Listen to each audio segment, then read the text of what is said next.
people might hear this conversation and be like, oh, well, she's just talking about anecdotes and like just maybe one-off instances. But like, how many patients experience some form of what's called deathbed phenomena in hospice care? Over 80%. 80%. Over 80% of people. And, you know, for those who've never heard the term deathbed phenomena, like what is it? What does that exactly refer to?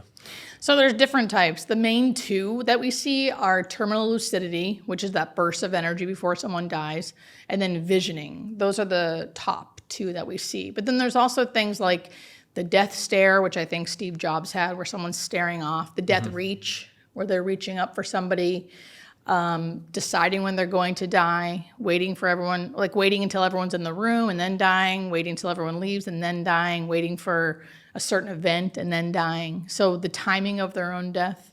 And it's just something that like I see all the time as a hospice nurse, so much so that I educate my families about it because so they're not shocked, you know, when this starts happening. Even as a new hospice nurse, when I would hand out these pamphlets and I read them to know what was in them, I remember thinking, how irresponsible of us as healthcare providers to give someone a book that says something, you know, like around 3 weeks before death, your loved one may start seeing the unseen and basically talking to dead people.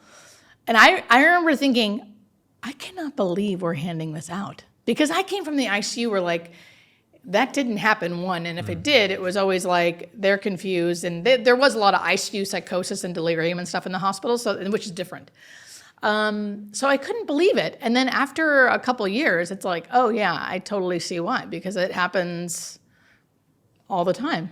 It happens all the time. And now that I educate about it, I'm not as afraid to tell my families when I go visit them, like this may happen. 9 out of 10 times I'll say it, and then the family or the patient will already go, it's already happening. Oh my God, I didn't tell anybody because I thought they were going to think I was crazy, but I just saw my grandpa, blah, blah, blah, blah, blah.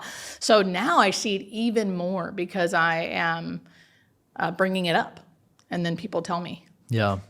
So, I mean, what I'd like to do is, I want to get into the middle of that, like what actually happens, help people process this, not just in like the moment of death, but in the days or hours leading up to it.